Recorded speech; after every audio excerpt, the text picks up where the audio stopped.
सगळ्यात पहिले मी माझ्या होणाऱ्या नवऱ्याला भेटले. तर तिचं असं होतं की खूप सहन केलंयस बाळा, आता मला तुला आनंदात बघायचं आहे, त्यामुळे आता परत काही असे टास्क खेळायला जाऊ नकोस. मला ट्रोलिंगपेक्षा जास्त प्रेमच दिसतंय आणि थोडासा वेळ घेतल्यानंतर आणि मी आता बाहेरच्या ह्या आयुष्यात सेटल झाल्यानंतर आम्ही नक्कीच भेटू आणि बोलू आणि परत आमची मैत्री नव्याने तुम्हाला सगळ्यांना नक्की दिसेल. खूप जास्त एन्जॉय केलेत. म्हणजे मला वाटलं नव्हतं की बिग बॉस मालवणीमध्ये बोलतील. गोड असं सरप्राईज होतं. तर ते मी कधीच विसरू नाही शकणार, कधीच नाही. जेव्हा मी त्यांना घरात बघितलं तेव्हा असं झालं की अरे यार, मी ह्यांनाच सांगितलं नव्हतं आणि हे पण आले इथे. आणि आम्ही तसेच भांडत भांडत इथे आलोय आणि तसेच भांडत राहणार आणि तुम्हाला नेहमी आम्ही तसेच भांडताना दिसणार.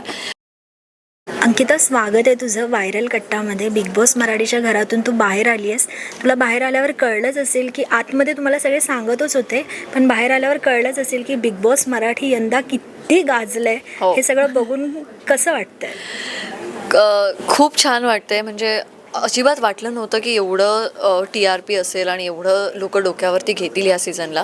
पण बाहेर आल्यानंतर प्रेक्षकांचं प्रेम आम्ही बघतोय आणि ते अनुभवून खूप असं वाटतंय की अरे केवढं प्रेम करत होते लोक आमच्यावर आणि आम्ही आतमध्ये एवढे राडे करत होतो. पण 70 दिवसानंतर जेव्हा बाहेर आलीस, सगळ्यात आधी सगळ्यात पहिली गोष्ट अंकिताने काय केली? सगळ्यात पहिले मी माझ्या होणाऱ्या नवऱ्याला भेटले. आणि काय म्हणालाय तुझा नवरा? कौतुक कसं झालंय? त्याने मला सांगितलं की तू जशी आहेस तशी राहिलीस आणि तुझं खूप कौतुक होतं आहे बाहेर. तुला कदाचित याची कल्पना नसेल आणि तुला खूप महाराष्ट्राकडनं प्रेम मिळते, त्यामुळे तुला ट्रॉफी नाही जिंकलीस तरी तू प्रेक्षकांची मनं जिंकलीस, त्यामुळे तू खूप काही कमावलेस. आता ते अनुभवायला बाहेर चल. येस. आणि अंकिताचे बाबा बिग बॉसच्या घरात आले होते. हो. आणि ते मुंबईतही पहिल्यांदा आले होते.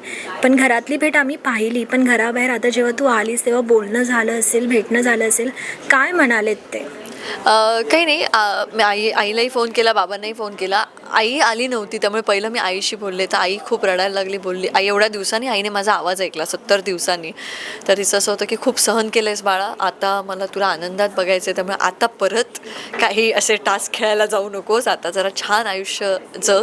आणि बाबांना मी असंच म्हटलं की काय, कशी वाटली मग मुंबईत येऊन गेलात तुम्ही, मोठे लोक, आम्ही नसताना वगैरे, अशी मी बाबांची थोडी मस्करी केली. आणि बाबांना मी विचारलं की आता परत मुंबईत कधी येत आहे मग, कारण मी आता बाहेर आले आणि मला तुम्हाला फिरवायचं आहे. तर मग बाबांनी पण बिग बॉसच्या घरात ते येऊन गेल्यामुळे त्यांनी मला एक टास्क दिला की त्यांनी सांगितलं की आता तू घर घे मुंबईमध्ये, मग मी मुंबईत येतो. त्यामुळे आता त्या टास्कच्या मागे मी लागलेली आहे. पण कोकण हार्टेड गर्लवर जितके प्रेम करणारे प्रेक्षक आहेत तितकेच ट्रोल करणारे प्रेक्षक हो. आहे. पण बिग बॉसमुळे काही बदललंय का? म्हणजे राग करणारी लोक आता तुझ्याशी गोड गोड बोलू लागलेत, असं काही घडलंय का? बाहेर आल्यावर जाणवलं?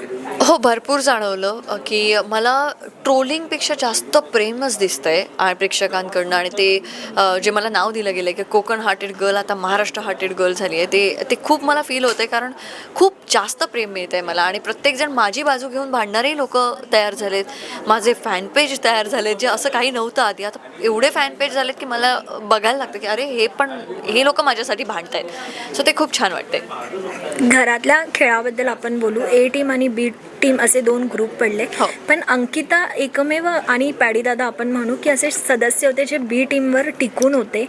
तर बी टीममधल्याच सदस्यांपैकी कोणावर राग आहे का अंकिताचा?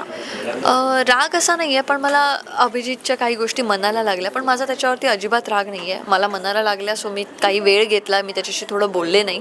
पण नक्कीच भविष्यात माझा आता थोडासा वेळ घेतल्यानंतर आणि मी आता बाहेरच्या ह्या आयुष्यात सेटल झाल्यानंतर आम्ही नक्कीच भेटू आणि बोलू आणि परत आमची मैत्री नव्याने तुम्हाला सगळ्यांना नक्की दिसेल.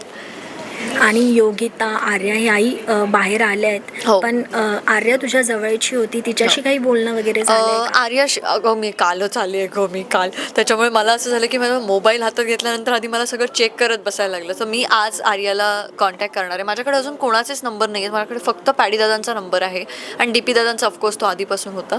सो मी आर्याशी पण बोलणार आहे, मी सगळ्यांशी बोलणार आहे. आणि हे सगळेच जण माझ्या खूप जवळचे आहेत, निखिल, योगिता, आर्या आणि अख्खी बी टीम. नक्कीच. आणि घरात एक तू म्हणताना दिसली होतीस की मला भांडी घासण्याचा ट्रॉमा आहे. आणि त्यावरून बाहेर खूप मीम्स बनल्या, हो. खूप रील्स वगैरे बनल्या आणि त्यावर तुझ्या बहिणींनी तुझ्याच चॅनलवरती व्हिडिओ सुद्धा केला होता. आणि हे उत्तर मला दिलं. माहिती नाही. हो, आणि त्यांना ते नाही आवडलं होतं कारण लोकांनी त्याची खिल्ली उडवली होती. तर तू सांग आज प्रेक्षकांना की तो नक्की काय आहे? भांडी घासण्याचा ट्रॉमा म्हणजे बरेच जण असेही म्हणताना दिसले घरातलेही की तुला कामाचा कंटाळा येतो. नाही, कामाचा कंटाळा असला असता तर तो दिसला असता. मी कामाला अजिबात घाबरत नाही. कोकणातला असं आहे आणि कोकणी माणूस कसं काम करता तो सगळ्यांना माहीत असा. तर कामाला मी अजिबात घाबरत नाही आहे आणि मी खूप काम करते. पण काही गोष्टी असतात ज्या मला आत्ता ह्याच्यावरती शेअर कराव्याशा नाही वाटल्या. मी त्या प्लॅटफॉर्मवरती नाही केल्या. ट्रोल तर कोणी करणारच आपल्या पद्धतीने, पण आपल्याला काही आपल्या आयुष्यात आपण सहन केलेलं असतं किंवा काहीतरी अशी गोष्ट असते जी एका गोष्टीशी रिलेटेड असते, ती झालेली असते. सो ती आता तू समज काहीतरी तू करतेस तर तुला ती गोष्ट आठवते की अरे हां, तेव्हा ते असं झालं होतं. सो माझं काहीसं ते होतं आणि ते मला नाही वाटत की मी आता ते शेअर करावं आणि त्याने काय होईल. पण जर त्याच्याबद्दल मी बोलून जर काही लोकांना असं वाटलं असेल की अरे हा, ही काहीतरी कामाचा कंटाळा करते, तर ते तसं काही नव्हतं.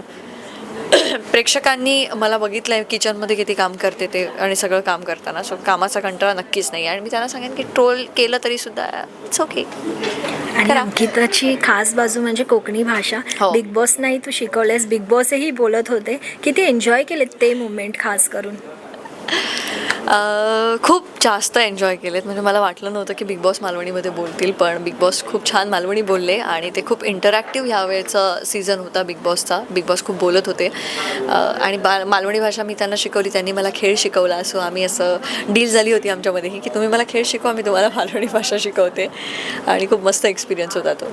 70 दिवसांमध्ये बऱ्याच आठवणी खरं तर जमा झाल्या असतील, पण आज एखादी स्पेशल अगदी हृदयाच्या जवळची असेल तर एखादी मुमेंट सांगायची असेल तर ती कुठली असेल?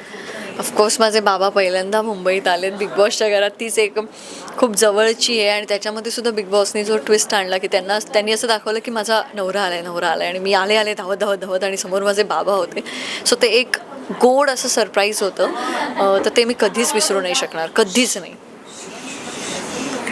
आणि डी पी दादाबद्दल विचारायला आवडेल. म्हणजे डी पी दादा आणि तुझं बाहेरही एक खूप चांगलं नातं आहे बहीण भावाचं. तुम्हाला आधी माहिती होतं की दोघंही तुम्ही एकत्र जात आहे? नाही, अजिबात माहीत नव्हतं. पण माझं नाव बरंच चर्चेत आलं होतं की अंकिता बिग बॉसच्या घरात जाणार आहे. तर डी पी दादा मला खूप कॉल करत होते, असं विचारलं तू बिग बॉसमध्ये जातेस. आणि मी कॉन्ट्रॅक्ट साईन केल्यामुळे असं होतं की कोणाला सांगायचं नाही आहे, त्यामुळे मी त्यांनाही सांगितलं नाही. आणि जेव्हा मी त्यांना घरात बघितलं तेव्हा असं झालं की अरे यार, मी ह्यांनाच सांगितलं नव्हतं आणि हे पण आले इथे. पण त्यांना बघून एक आनंद पण झाला की कोणीतरी आहे ज्याला आपण खूप ओळखतोय चांगले. आणि त्यामुळे माझा तो प्रवास जर बिग बॉस मराठीचा सुखकर झाला आणि मी टॉप 5पर्यंत जे पोचले, तर त्याचं क्रेडिट मी नक्कीच डी पी दादांना देईन. पण जवळच्या माणसांमुळे प्रवास जितका सुखकर होतो तितकाच त्रासही होतो. डी पी दादा आणि जेव्हा डी पी दादांचं बोलणं तुला जास्त हर्ट होत होतं कारण ते तुझ्या जास्त जवळचे होते, बाहेर आल्यावर त्याबद्दल काही बोलला आहेत का? कारण आजही तुम्ही दोघं आहात एकत्र. तिथे जसे होतो तसेच बाहेर आल्यावरती आहोत.